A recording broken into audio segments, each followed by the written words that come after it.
वेळेस आपण गीतेचा अध्याय दुसरा श्लोक नंबर 8 वर आपण चर्चा केली होती आणि त्यामध्ये भौतिक समस्याला भौतिक हाल नसून तर भौतिक समस्याला आध्यात्मिक हाल आहे त्याचं आपण पाहिलं होतं आणि त्याच शृंखलेमध्ये भगवंत वेगवेगळ्या दृष्टिकोनातून सांगतात. अ, आता इथं अर्जुनानं आतापर्यंत तर्क दिला. आता याच्यापुढे संजय बोलतो ह्या श्लोकात दुसऱ्या अध्यायाच्या ह्या श्लोकापासून. आता संजय बोलल्यानंतर संजय ह्या अध्यायात सुरुवात करतात आणि संजय अर्जुनाबद्दल आपलं मत व्यक्त करतात. श्री संजय वाच एवं उक्ता ऋषिकेशो गुडाकेश परंतप नो यस्स इति गोविंद उक्त तृष्णी बभूवः. संजय उवाच एवं मुक्ता ऋषिकेशो गुडाकेश परंतप नो यस्य इति गोविंदम् उक्त तृष्णी बभूव. संजय उवाच एवं मुक्ता ऋषिकेशो गुडाकेश परंतप नो यस्य इति गोविंद उक्त तृष्णी बभूवः. शब्दशः अर्थ भाषांतर तात्पर्य शिलप्रपानंतर. संजय म्हणाला, याप्रमाणे बोलून झाल्यावर परंतप अर्जुन श्रीकृष्णांना मानले, हे गोविंद मी युद्ध करणार नाही आणि स्तब्ध झाला. तात्पर्य, अर्जुन युद्ध करणार नव्हता, त्याऐवजी युद्धभूमीचा त्याग करून भिक्षाटन करण्यात जाणार होता. हे समजल्यावर धृतराष्ट्राला नक्कीच आनंद झाला असला पाहिजे, पण शत्रूला मारण्या इतपत अर्जुन सक्षम आहे परंतप असे सांगून संजयने धृतराष्ट्राची निराशा केली. थोड्या वेळापुरते जरी अर्जुन आपल्या कुटुंबावरल्या प्रेमामुळे व्याकुल झाला होता तरी तो शिष्य म्हणून प्रेमश्रेष्ठ आध्यात्मिक गुरु श्रीकृष्णाने शरण गेला. यावरून असे दिसून येते की थोड्याच कालावधीत तो कौटुंबिक आसक्तीमुळे उत्पन्न झालेल्या मिथ्य शोकातून मुक्त होईल आणि आत्मसाक्षात्काराच्या ज्ञानाने किंवा कृष्ण भावनेने परिपूर्ण होऊन निश्चितपणे युद्ध करेल. याप्रमाणे धृतराष्ट्राच्या आनंदाचे विरजन पडेल, कारण श्रीकृष्णाने अर्जुनाला ज्ञान प्रदान केल्यामुळे तो शेवटपर्यंत युद्ध करेल. हरे कृष्ण. तर ह्या श्लोकांमध्ये सगळ्यात महत्त्वाचं गोष्ट संजय श्लोक म्हणतोय आणि संजय श्लोक म्हटल्यानंतर इथे संजय नाही का अर्जुन आणि भगवान कृष्णाला काही शब्दांनी उच्चारलेले, म्हणून संजय वारंवार 3 शब्द वारंवार गीतेमध्ये रिपिटेशन करण्यात आलेले. एक म्हणजे ऋषिकेश, दुसरं गुडाकेश आणि परमतप आणि चौथं गोविंद. आता याच्यातला जो परमतप आणि गुडाकेश शब्द जो आहे तो अर्जुनाला लागू होतो आणि ऋषिकेश हा जो शब्द आहे आणि गोविंद हे भगवान कृष्णाला लागू होतात. ते ह्या 2 श्लोकाच्या ह्या 2 शब्दावरून दोन्ही शब्दावरून नाही का संजय आपल्याला काय शिकवू इच्छितात. तर एक खालची जे लाईन आहे, नो इच्छ इति गोविंद. नो इच्छ म्हणजे काय, मला आता मी युद्ध करणार नाही असं संजय दूर. आता संवादावर संवाद चालू आहे. कोणाचा संवाद चालू आहे? भगवान कृष्ण आणि अर्जुन संवाद आहे, तो संजय सांगतो. आणि जसं सांगितलं नो इच्छामी, तर काय झालं त्यावेळेस धृतराष्ट्राला आनंद झाला. आता माझे पोरं जिंकणार आणि विजय होणार. आणि अर्जुन, कारण का अर्जुन सगळ्या पांडवांमध्ये सर्वश्रेष्ठ होता. म्हणजे पहिल्या अध्यायामध्ये जर पाहिलं तर कौरवांच्या बाजूनं दुर्योधन होता आणि इकडे पांडवांच्या बाजूनं अर्जुन होता. म्हणजे अर्जुन जर शरणागत स्वीकारली तर बाकीचे 4 पांडव आहेत किंवा पांडवांची जे सैन्य ते काहीच करू शकत नाही. मेन मोरकाच समर्पित झालं की युद्ध करणार नाही, ह्या भावनेनं ती भावना इथे दाखवलं. पण एवढा आनंद झाल्यानंतर अर्जुनानं काय केलं, इथे नो इच्छ मी न करणार नाही, पण लगेच त्याचे विरजन टाकून दिलं, परंतप शब्द टाकून दिला. परंतप ह्या शब्दाचा अर्थ काय की तो शत्रूला तापत करणार आहे. की जरी तुम्ही म्हणत असाल की अर्जुन नाही की युद्ध करणार आहे, पण तो परंतप आहे आणि भगवान त्याच्या संपर्कात असल्यानंतर तो असं कधीच करू शकणार नाही. भले अर्जुनाची इच्छा आहे, पण परंतप म्हणजे तो शत्रूला दमन करून भगवंताची इच्छानुसार तो कार्य करेल. जसं हे वाक्य ऐकलं धृतराष्ट्रानं तर धृतराष्ट्राचा चेहरा काय झाला, खाली पडला आणि पडल्यानंतर इथे ह्या श्लोकांमध्ये संजयने काय केलं, धृतराष्ट्राच्या जेवढ्या आशा निराशा होत्या आतापर्यंत ह्या श्लोकातून नाही का त्याला नाही का एकदम खालीच आणून सोडलं. आचार्य म्हणतात कधी कधी काही लोक जे भौतिकवादी लोक असतात ते आशा ठेवत राहतात, पण जे वर्ग असतं, जे प्रामाणिक गुरु असतो किंवा प्रवक्ता असतो, तो शास्त्राची वाणी आणि भगवंताची वाणी जसंच तर म्हणून या भौतिक जगाचं जी वास्तविक स्थिती ते सांगत असतात. आणि ते संजय करतोय. आणि संजय हा न्यूट्रल होता, वेदव्यासांचा शिष्य होता, आणि प्लस धृतराष्ट्राची एवढी आसक्ती होती. त्या माणसाला आनंद कधी होतो, जेव्हा आपली मनासारखी गोष्ट भेटत राहिली ना तेव्हा आपण आनंद होतो. म्हणजे आपल्या आसक्तीला कोणी प्रोत्साहन दिलं ना आपल्याला आनंद होतो. पण जेव्हा आपली आसक्ती कोणी तोडत बसलं ना तेव्हा आपल्याला दुःख होतं, निराशा येते. म्हणून कधी कधी लोक भक्तीत काय येत नाहीत, त्यांना या भौतिक जगाचे खाण्यापिण्याची एवढी आसक्ती असते, आणि त्यांना म्हटलं ना आपण भक्तीत या, त्यांना पहिले चिंता असते, चहा सोडावं लागेल, कांदा भजी सोडावं लागेल, लसणाची चटणी सोडावं लागेल, बापरे कोल्ड्रिंक सोडावं लागेल. म्हणजे तिथं काय झालं, भक्ती करणं आनंद वाटतो, पण जेव्हा सत्संगातला प्रवक्ता सांगतो ना आशा असते, पण ती निराशा येते आणि मग त्याला दुःख निर्माण होतं. तर म्हणजे धृतराष्ट्र या शब्दाचा अर्थ काय, धृतराष्ट्र जरी मेला असेल पण त्याची वृत्ती अजून मी मनुष्यामध्ये आहे, फिजिकली नाही पण मेंटॅलिटी आहे. म्हणून इथे आचार्य सांगतात की परमतप म्हणण्याचं कारण काय, की तुमच्या आशा निराशा आता अर्जुन तोडणार आहे. म्हणून ह्या श्लोकांमध्ये दोन शब्द वर्णन केलेले, एक म्हणजे उक्त्वा. आता पहिल्या लाईनमध्ये एवम उक्ता, मुक्ता नाही बरं ते उक्ता, आणि शेवटच्या लाईनमध्ये गोविंद उक्ता दिलेले, दोन शब्द रिपीट केलेले, एवम उक्ता आणि गोविंद उक्ता. तर मी साधक संजीवनी आणि श्री भगवान का हे दोन पुस्तक बघत होतो, तर त्याच्यामध्ये तृष्णी म्हणजे अर्जुन आता इथे शब्दामध्ये लिहिले गोविंद उक्त तृष्णी बुभुवा. तृष्णी म्हणजे अर्जुन आता शांत झालाय. तर भगवंत असं म्हणत होते, असा भगवंताचा भाव होता, बोलत राह तूपर्यंत, जोपर्यंत बोलत राहशील तोपर्यंत मी काही बोलणार नाही. आणि बभुवा म्हणजे बभुवा या शब्दाचा अर्थ इथं काय झाले, ते तृष्णी म्हणजे स्तब्ध झाले, आणि बभुवा म्हणजे शांत झाले. आता काय करायचं, खचित होऊन गेले. मग एवढं खचून गेल्यानंतर, कारण की मागच्या 7 नंबरच्या श्लोकामध्ये कार्पण्य दोष बोलला तिथपर्यंत, पण अजून बी बोलण्याची ती भावना चालू होती अर्जुनामध्ये. आणि मग हे पाहिल्यानंतर अर्जुन काय झालं, शांत झालं. आणि झाल्यानंतर आचार्य म्हणतात, आणि भगवान कृष्णाचा मूळ सांगतात की जोपर्यंत श्रवण करण्यासाठी तुम्ही शांत होणार नाही, तुमच्यामध्ये गोंधळ असेल मनामध्ये आणि भायतिक कार्यामध्ये, तर तुम्ही जो वक्ता सांगतो त्याचं तुम्ही निश्चित ऐकू शकत नाही.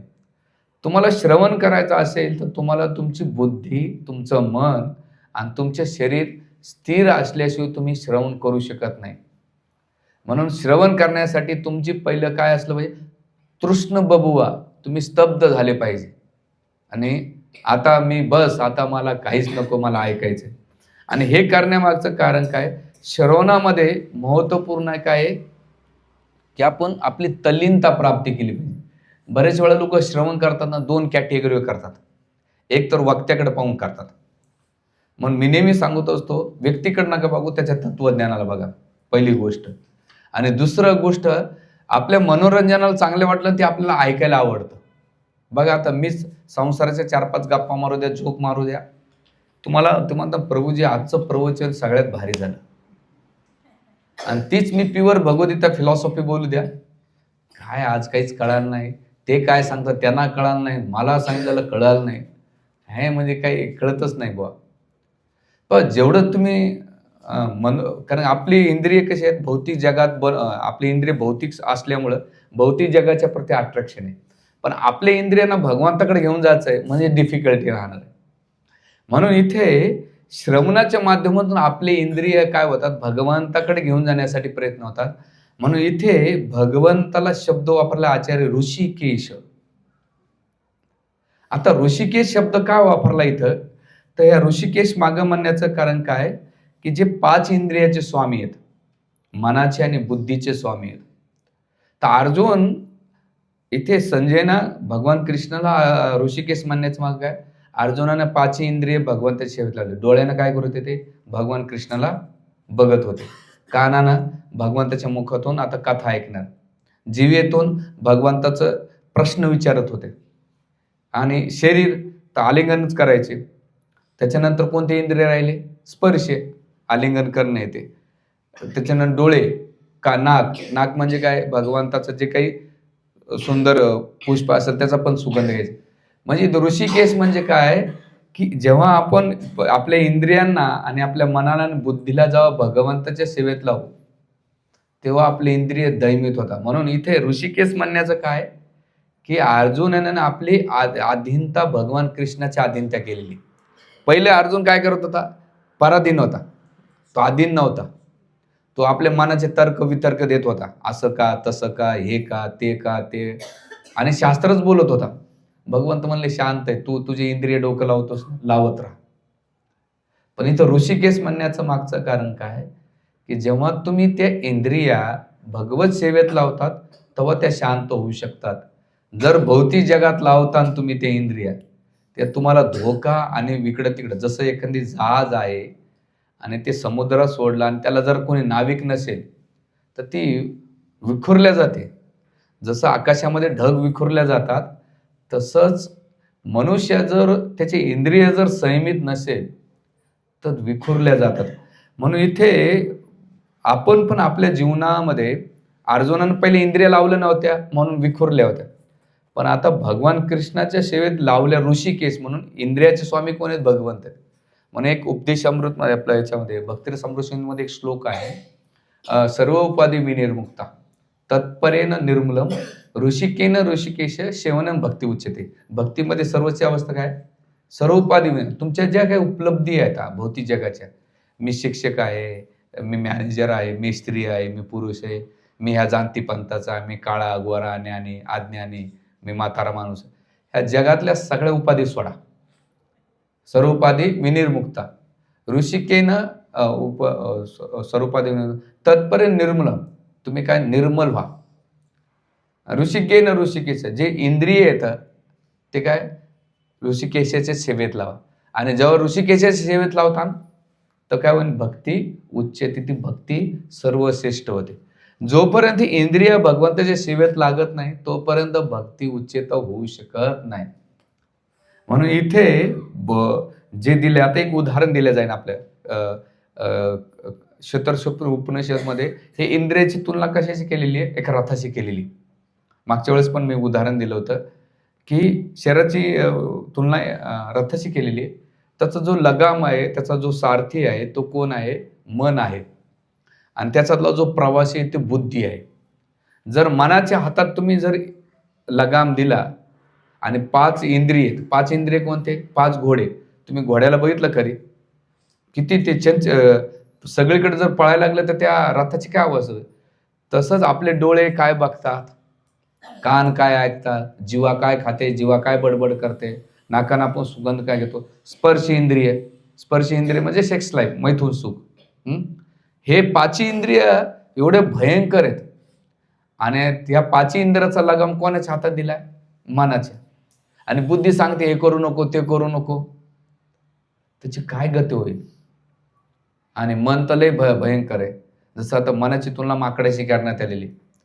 एक नीतिशास्त्रामध्ये एक सुंदर श्लोक आहे, ते म्हणतात मर्कटस्य सुरापान तत वृषिकदंशन तत भूत संचारम यद्वा गत्वा निव भविष्यंती. मर्कटस्य सुरापान. एक तर माकड कसं आहे? शांत आहे का? चंचल. माकड चंचल. त्यानं काय केलं? सुरापान, दारू पिली. तत भूत संचारम, त्याच्यामध्ये भूत प्रवेश केलं. म्हणजे एक तर माकड, दुसरी दारू पिली, तिसरं भूत गेलं. तत वृषिकदंशन, त्याने इंचू चावला माकडाला. ते यद्वा गत्वा भविष्यती, त्या माकडाची काय अवस्था होईल? तसंच आपलं मन आणि आपले इंद्रिय आहे ना, एकतर चंचल आहे आणि त्याच्यात आपण मदिरापान करतो, पदाच्या उपलब्धी असतात ना, ते आणखी म्हणतं अरे कुठं तू बाबाच्या नादी लागतो, येतो सत्संगाला. मन काय? बुद्धी म्हणते नाही ते सांगतात ते खरे, ते म्हणते गप्र आहे बुद्धी. एक आमच्याकडे ड्रामा केला होता स्टार्टिंगला, मला आठवत आहे, मी अँड माइंड. ते दोघं दाखवतात माइंड काय करतंय, त्या दारू, नॉनव्हेज, पुन्हा लेडीज दाखवलेले, आणि इंटेलिजंट काय म्हणतंय, नको नको नको. पण माइंड म्हणतं नाही नाही तू होय बाजूला, आणि त्याच्या दोघात फाईट दाखवलेली ती. तो ड्रामा खूप सुंदर आहे. तुम्ही यूट्यूबला राधा गोपीनाथ नाशिक मंदिराच्या पण वेबसाईटला असेल ते, याच्या यूट्यूबला आहे का, आवर्जून पहा, लय सुंदर ड्रामा आहे. तर त्याचं म्हणलं की शरीरामध्ये बाहेरून दिसत नाही, पण आतमध्ये अशी फाईट चालते. म्हणून इथं आचार्य म्हणतात की हे जे रथ आहे याचं चित्र जर पाहिलं तर भयंकर आहे. आणि बुद्धी त्या मनाच्या अधीन असले ना, त्या रथाची जशी अवस्था होते तशीच अवस्था एका साधकाची होती. म्हणून इथे ऋषिकेश म्हणण्याचं कारण काय, की अर्जुना तुझं मन आणि तुझी बुद्धी फार हे झालेली. तू ऋषिकेशाच्या सेवेत किंवा ऋषिकेशच्या अधीन हो. आणि जो पण ऋषिकेशच्या अधीन होशील तेव्हा कुठंतरी तुला तुझा मार्ग व्यवस्थित होईल. म्हणून हा ऋषिकेश शब्द वापरलेला आहे. आणि कसं होईल, आता याला कसं लावणार, तर आचार्यमध्ये साधं सोपं गोष्ट आहे. आपण अर्जुनाच्या पदचिन्ह भगवंताचे डोळ्यानं दर्शन घ्यायचं. किती आपण दर्शन घेतो, फोटो पाहिला पाहिजे. कानानं दिवसभरातून कमीत कमी जेवढे चांगले वक्ते बनतात ना ते चांगलं ऐकतात. म्हणजे ते वक्ता बनण्यापेक्षा तुमची साधना, जसं मी काही वर्षापूर्वी माझ्या गावी गेलो होतो, तर माझे घरचे नाही का पाणी विहिरीतून काढून, आमच्या घरी विहीर आहे, ते डबकं टाकतात, इकडं काय म्हणतात मला माहीत नाही, टमरेल म्हणतात तिकडं मराठवाड्यामध्ये. ते टाकलं होतं, पाणी घेतलं आणि पुन्हा ते मोटरमध्ये भरलं. भरल्यानंतर बऱ्याच वेळा पाहिल्यानंतर त्याने काय केलं, पुन्हा शेणाचं पाणी केलं, पुन्हा ओतलं आणि मोटर चालू केली. तर पहिल्यांदा ते शेणाचं पाणी आलं, नंतर चांगलं पाणी आलं. तर पहिल्यांदा जेव्हा मोटर चालू केली ना तर पाणी निघत नव्हतं, पण जेव्हा पाण्याने शेण भरलं तर तसं आलं. तर त्यावेळी मला ते जाणवलं की आपण आपल्या हृदयामध्ये काय भरतो, शेण भरतो का पाणी भरतो, तेच हृदयातून बाहेर निघते. शेणाचं पाणी भरलं तर शेण येईल, आणि चांगलं पाणी भरलं तर तुमच्या हृदयामध्ये, तुमच्या श्रवण माध्यमामध्ये तुम्ही काय भरतायत. म्हणून मी काही दिवसापासून जेव्हा रात्री झोपायचं असेल तर मी भजन ऐकतो. मला चांगलं जे 2-3 भजन आहेत ते ऐकत बसतो. दिवसा लय तात्विक प्रवचन झाले तर बाजूला ठेवायचं, पुस्तक वाचायचं. ते म्हणा प्रभूजी दिवसभर आम्हाला लय डोकं लावावं लागतं, तुमच्यासारखं कुठं आमचं भाग्य. पण जेव्हा जेव्हा तुम्हाला संध्याकाळी वेळ भेटला, आपण मोबाईल बघतोच ना. आता मला मोबाईलमध्ये तुम्हाला एवढा तुम्ही पुस्तकी किडा ना, मला वाचनाचा लय किडा होता. कसा, मी जेव्हा बसलो तरी पेपरचा तुकडा घेऊन वाचायचो. कारण ते हॅबिट, माझी आई कधी बेलने हाणायची, हे काय चालू आहे तुझं, एक तर जेवण आहे तर ते तुकडा वाचा. म्हणजे इथपर्यंत वाचण्याची सवय होते. पण आता मी काय करतो, ती वाचायची सवय आहे पण मोबाईलमध्ये लगेच भाग होतं. म्हणजे काय केलं, इंद्रियांना मी काय केलं, ट्रेनिंग देतो. तुम्हाला मी का सांगतोय, सगळ्यात धोका देणार कोण आहे, बाहेरचे लोक नाहीत.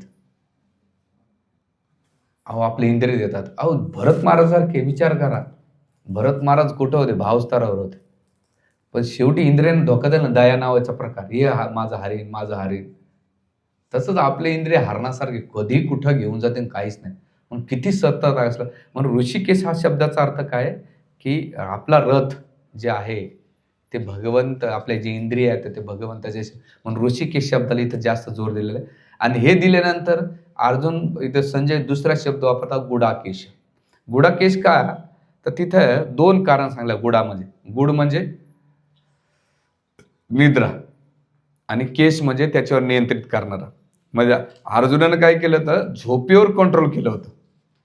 आपल्याला झोपायला कंट्रोल होतं. 1 तासाचं प्रवचन, त्याच्यात ते बी संध्याकाळी ठेवलेली, आणि ते बी किती मिनिटाचं, 45, त्याच्यात बी आपल्याला झोप येते. हा, म्हणजे आपण, जसं मी आता काल परवा दिवशी प्रवचन ऐकत होतो, निद्रा माताजी म्हणून आहे काय विश्व, ते 3.5-4 घंटे झोपायचे. म्हणलं दिवसच होतात माझे. रात्रीचं काय. कारण की इथे अर्जुनानं काय केलं, अर्जुनाच्या 3 गोष्टी येतात. एक तर म्हणजे त्याने झोपेवर कंट्रोल केलं होतं. दुसरं आळसेपणाने त्याला जिंकायचं होतं. ते कम्फर्ट झोनमध्ये नव्हते.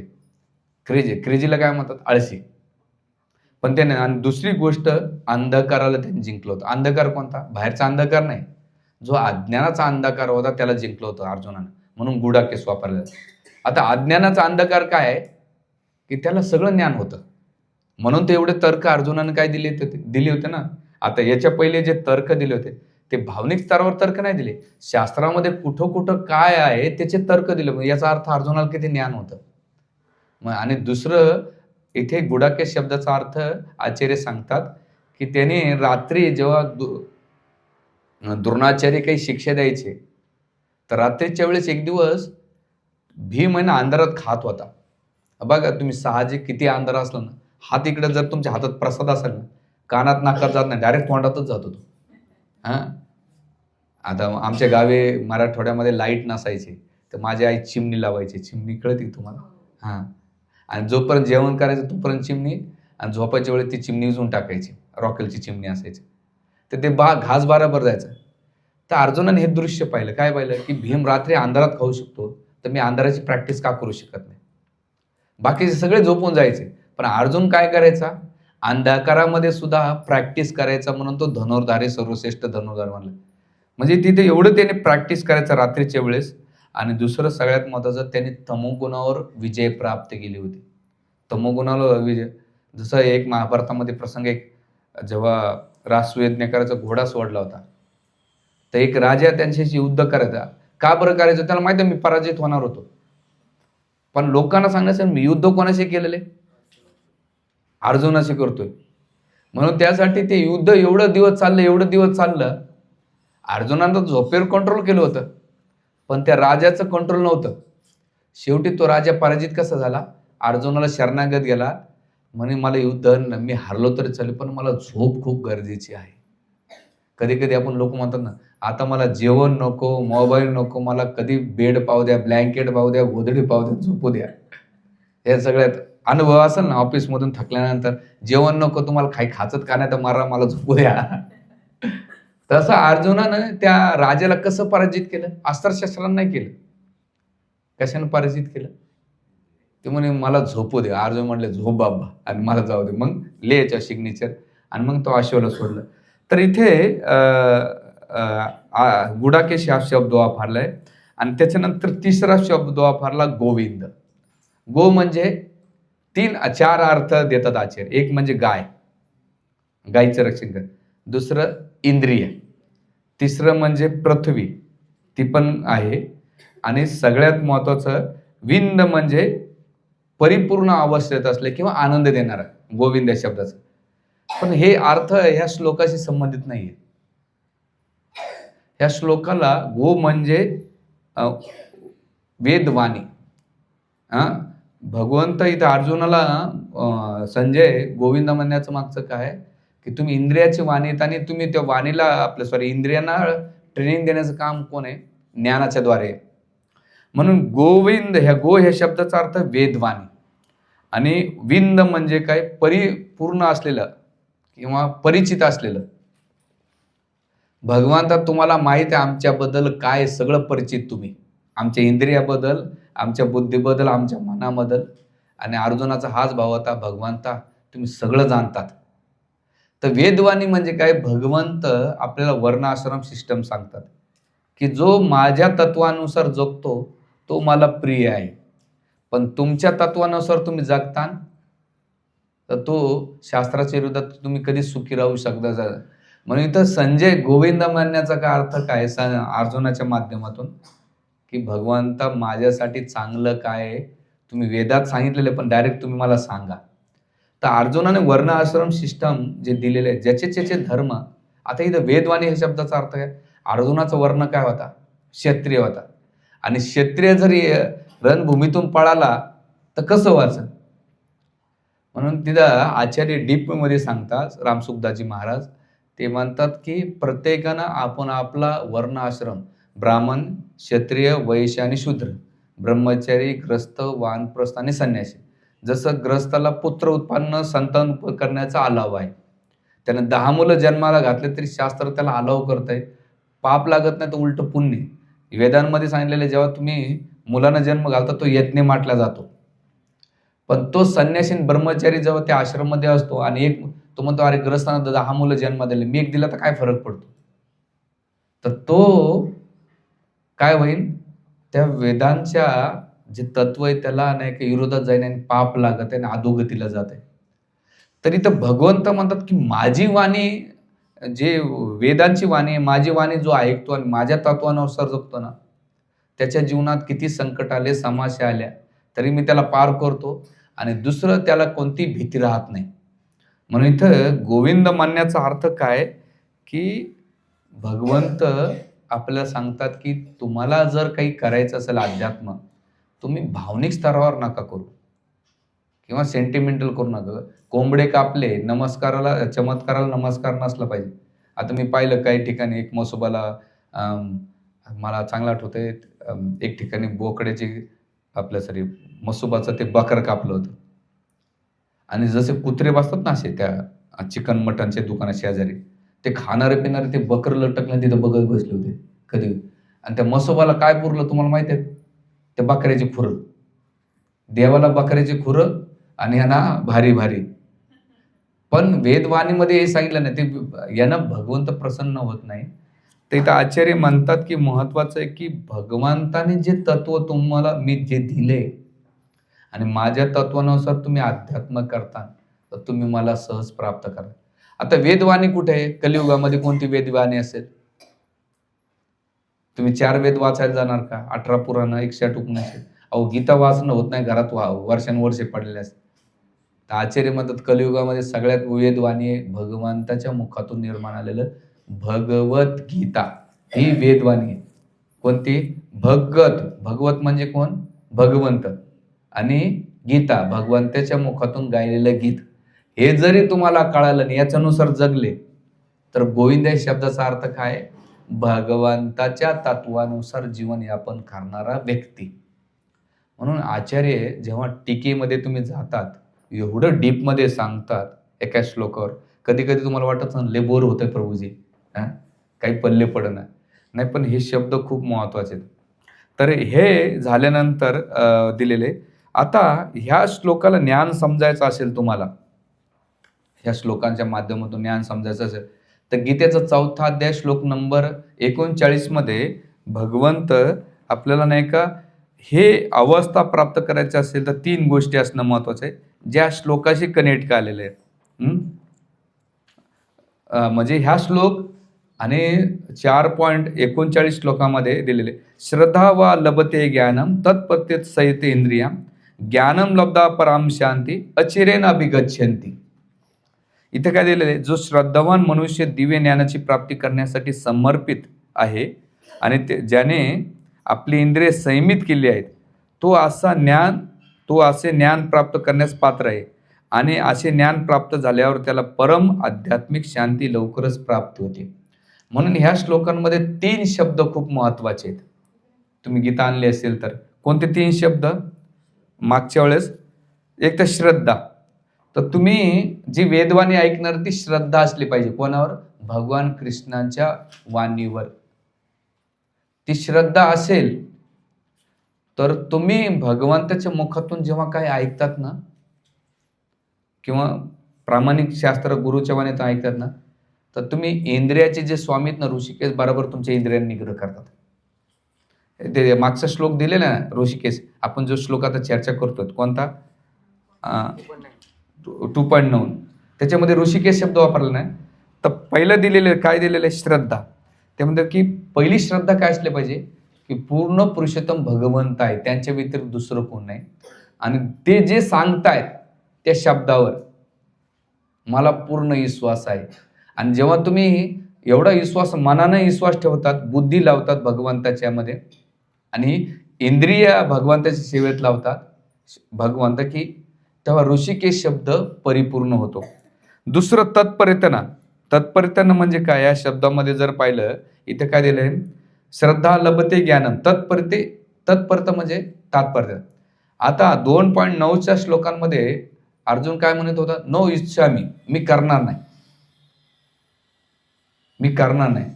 पण जर तुम्हाला श्रद्धा असेल आणि तुम्ही भगवान कृष्ण सांगता तत्परता दाखवतात, आणि तत्परता दाखवल्यानंतर काय होईल?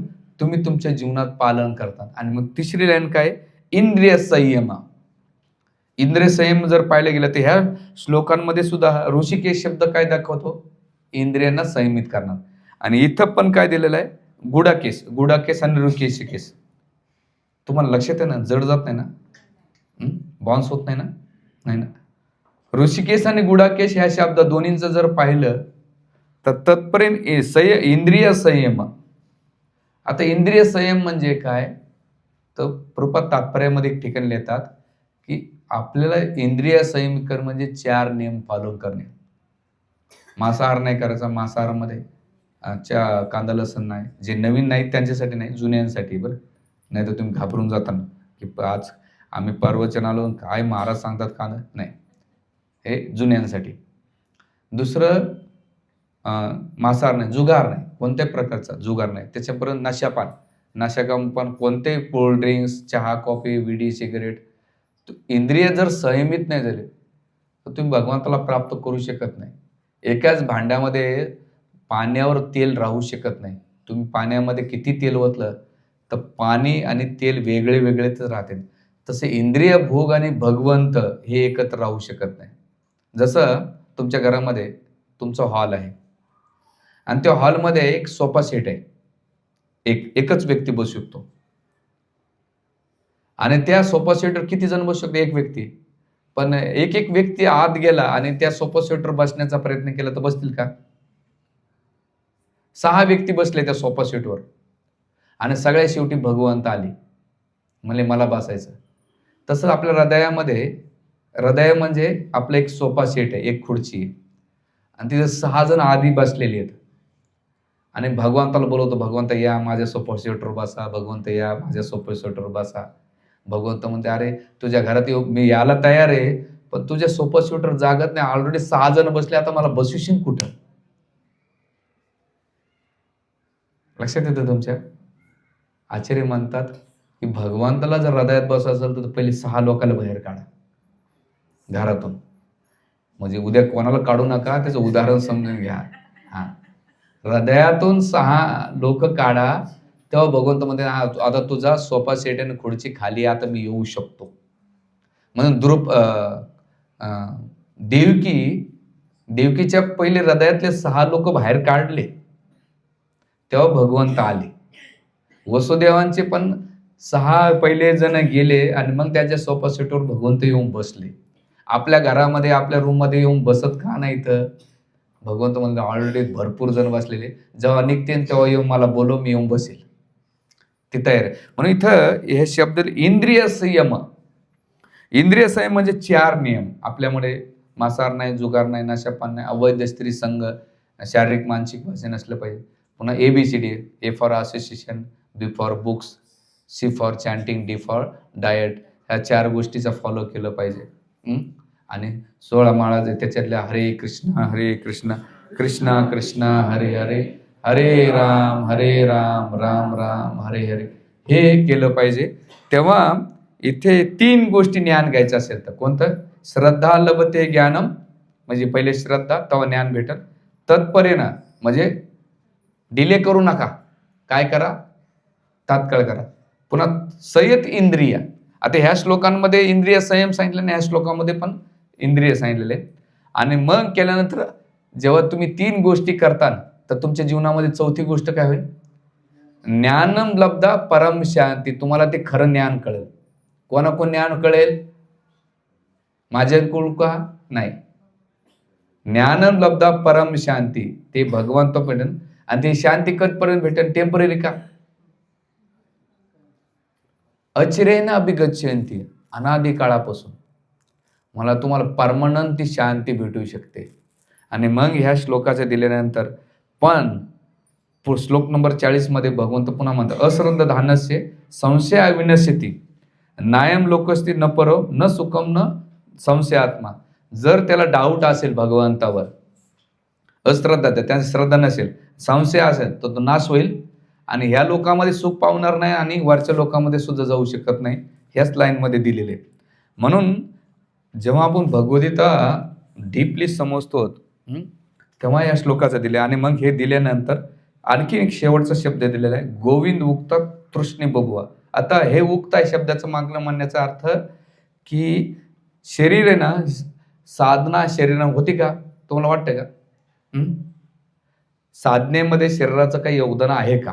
किती लोकांना वाटतंय? आहे की नाही? आहे ना. शरीराशिवाय तुम्ही साधना करू शकणार का? नाही. जेव्हा तुम्ही बाहेरून बदलता तेव्हा आतून बदलतात. बाहेरूनच नाही बदलले तर तुम्ही आंतरिक काय बदल होणार आहे? म्हणून ते म्हणतात की बाहेरून बदल करा. बाहेरून कसा बदल करा? खाण्यापिण्यावर, वागण्या बोलण्यावर, तुमच्या आध्यात्मिक क्रियेवर बदल करा. जसं कंठीमाळा घालणे, सत्संगाला तिलक लावणे, त्याच्यानंतर तुमच्या आहार विहारामध्ये कसं असलं पाहिजे? रिफाईंड असं असलं. जेव्हा तुम्ही बाहेरून हळूहळू बदल करता तर आंतरिक बदल म्हणजे तुमचं शरीर साधनेचे लावले पहिले बाहेरून बदल झाला तर आंतरिक बदल होईल. बाहेरूनच तुम्हाला डाऊट असेल की बाबा काय यार जावं का नाही सत्संगाला? हे सोड, ते सोड, याला सोड, कोणाकोणाला सोडायचं? हे तर सोडून आले, आम्हाला सोडायला सांगतात. आम्ही सोडायला सांगत नाहीत. आम्ही म्हणतो तुम्ही जे एन्जॉय करता ते आणखीन चांगली एन्जॉय करा. बेस्ट करा, एन्जॉय करा. टेम्पररी एन्जॉय करा. भक्तासारखा स्वार्थी माणूस कोणीच नसते. भौतिकवादी इथं छोट्याशा राज्यामध्ये राहतो, पण भक्त लय मोठा विचार करतो. तो म्हणतो इथं बी एन्जॉय करायचा आणि वरती परमनंट एन्जॉय करायचा. सगळ्यात स्वार्थी कोण? हरे कृष्णावाला. चांगले पदार्थ, चॅन्टिंग, डान्सिंग, फिस्टिंग, भरपूर खातो, नाचतो. भक्तीमध्ये मोठ्या गोष्टी करायच्याच नाही आपल्याला. छोट्या छोट्या बदल करायच्या. एखादं मोठं मशीन असेल आणि त्याच्या एखादा स्क्रू नसेल ना, ते मशीन नाही काम करू शकत. आता आपला मोबाईल बघा ना, याच्यामध्ये सिम मोबाईल लय मोठा आहे, पण याच्यात सिम नसू द्या. सिम किती असतं? काही काम करत नाही. तसंच भक्तीमध्ये आपल्याला मोठा अजिबात करायचं नाही, छोट्या गोष्टी करायच्या. जेव्हा तुम्ही बाहेरिक बदल होताना हळूहळू तुम्हाला आंतरिक बदल होईल. म्हणून शरीर करताना आता तुम्ही काय बदल करता? जेव्हा बाहेरच्या गोष्टी बदल केल्या आंतरिक, हे शरीर 3 गोष्टींमध्ये लावायचं. एक तर श्रवणामध्ये लावायचं, भगवान कृष्णाच्या वाणीवर श्रवण करायचं. दुसरी गोष्ट जप करायचा हातानं. जप लावताना कर्मेंद्रिय आणि ज्ञानेंद्रिय लागल्या जातात. आणि तिसरी गोष्ट ह्या जेव्हा तुम्ही बाहेरून समर्पित झालात तर आपोआप तुमचं हृदयातला अर्जुनाची जशी शरणागती हो झाला. अर्जुन काय झालं या शब्दात? तृष्णी बबुआ, खचून गेलो, आता मी शरणागत झालो, आता माझी बुद्धी काही काम करत नाही. भगवंत आता तुम्हालाच काय करायचे ते करा. का? त्याने सगळे इंद्रिय लावले, आता शरण. म्हणून ह्या शरीर जो आहे ते भगवंत सेवेत लावून आपण 3 गोष्टी करतो. कानाने श्रवण करणे, मुखाने जप करणे आणि आपल्या सगळं समर्पण गुरु आणि कृष्णाच्या सेवेत लावलं पाहिजे. आणि आपल्या जीवनाची डोर जेव्हा तुम्ही भगवंताच्या हातात देता तेव्हा भौतिक जगाच्या लोकांचा आता डोर देता तर भौतिक जग तुम्हाला कुठे घेऊन जाईल काही गॅरंटी नाही. पण भगवंताच्या आणि गुरुच्या हातात जेव्हा तुम्ही डोर देता तर तुमच्या योग्य गंतव्य ठिकाणी तुम्ही जाताल. म्हणून पुढच्या श्लोकांमध्ये भगवंत एक सुंदर आपलं संजय श्लोक म्हणतो. काय म्हणतो माहिती आहे का? ते म्हणतात सैन्यर येरू भयोर मध्ये विशिदंती बिदम वाचे. तुम्ही काय करा आता सैन्याच्या मधामध्ये मला घेऊन जा. याचा अर्थ काय? अर्जुनानं आपल्या जीवनाची डोर दिली. भगवंता तुम्ही माझा रथ कुठे घेऊन जा? दोन्ही सैन्याच्या मधात घेऊन जा. म्हणजे याचा अर्थ काय? अर्जुनाने पूर्ण शरणागती स्वीकारलेली होती. म्हणून ह्या श्लोकातून तुम्हाला काय शिक्षा घ्यायची टेक होम मेसेजमध्ये? ह्या जगातल्या आशा ठेवताना तर काही काळात निराशा होईल. दुसरं, जे इंद्रिय आहेत त्यांना दमन करणं शक्य नाही, पण भगवत सेवेत लावले तर त्याचं दमन होईल. तिसरं, गुडाकेश म्हणजे अंधकाराला, अज्ञानाला, तमोगुणाला नियंत्रित केलं पाहिजे. आणि तिसरी गोष्ट याच्यामध्ये आणखीन एक आहे, आळस्याला जिंकलं पाहिजे. नाही तर भक्तीमध्ये सगळ्यात मोठी गोष्ट कोणती? आळशीपणा आहे. आपण आजच्या सकाळच्या माळा दुपार करू, दुपारच्या माळा संध्याकाळी करू, आजच्या माळा उद्या करू. काही जणांचा स्टॉक वाढत चालतो. कालच्या 4 माळा, आजच्या 2 माळा, 3 माळा, किंवा आजचा श्लोक उद्या. तुम्ही खाणं पिणं झोपणं तुमचं अजिबात कॉम्प्रोमाइज होत नाही, पण माळालाही कॉम्प्रोमाइज करीत चालतात. आळस सोडून द्या. कम्फर्ट झोनमध्ये राहतात तर देव तुम्हाला या जन्मात कधीच भेटणार नाही. तुम्हाला वाटतंय का गळ्यात माळा घातल्या, भगवे कपडे घातले, मी जरा उड्या मारल्या सत्संग भेटल्या देव भेटतो का? अरे नाही बाबा, लय घासावं लागतंय. तुम्हाला काय सांगायचं? चंदन घासल्याशिवाय सुगंध येत नाही. दगडाच्या मूर्तीला घाव सोसल्याशिवाय मूर्ती बनत नाही ह्या जगातमध्ये. तसं भगवंताच्या धामात जाण्यासाठी पहिले घासावं लागते. म्हणून इथं आळस सोडा, कम्फर्ट झोनच्या बाहेर येऊन ते करा. आणि सगळ्यात शेवटी म्हणजे श्रद्धा, तत्परता आणि सगळ्यात म्हणजे इंद्रिय संयम करून भगवंताच्या वाणीवर विश्वास ठेवून ते तुमच्या जीवनात पालन करा. ह्या श्लोकाचा हा टेक होम मेसेज आहे. आणि हे कधी येईन तुम्हाला, तर 3 गोष्टी केल्यानंतर. अर्जुनासारखं श्रवण करा. आता अर्जुन श्रवण करेल. दुसरं, श्रवण केल्यानंतर नुसतं श्रवणावर आधारित राहू नका, तर त्याच्यावर नाही का मनन चिंतन करा. ते प्रॅक्टिकली जीवनामध्ये जप करा. आणि तुम्ही जेव्हा जप करता, आपोआप नॅचरली तुमचं बाहेर परिवर्तन झाल्यानंतर आंतरिक परिवर्तन होऊन तुम्ही भगवंताच्या प्रती आणि गुरुच्या प्रती तुम्ही समर्पित होऊ शकतात. ह्या श्लोकाचा हा मेसेज आहे. हरे कृष्णा कृष्णा कृष्णा हरे हरे, हरे राम राम राम हरे हरे.